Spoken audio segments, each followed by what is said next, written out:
రాతి నేల, రాతి నేల కలిగినటువంటి, రాతి హృదయం కలిగినటువంటి వారి గురించి చెప్తా ఉన్నాడు. వాక్యం విన్నారా మీరు? దేవుని సన్నిధానానికి వచ్చారా? అమ్మా ఎలా చూడాలి? రాతి నేల కలిగినటువంటి మనుషులు దేవుని మందిరంలో ఉన్నారా? ఉన్నారు. వాక్యం విన్నారా? విన్నారు. సంతోషించారా? సంతోషించారు. అయితే వేరు లేనందున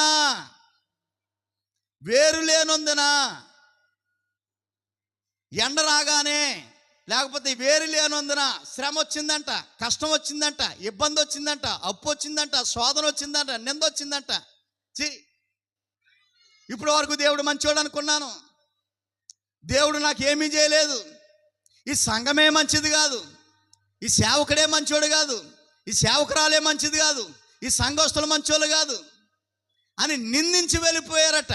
ఏమి లేకపోవటం వలన, ఏరు లేకపోవటం వల్ల, వారిలో ఏరు లేకపోవటం అంటే అర్థం ఏంటంటే విశ్వాసము లేకపోవటం వలన.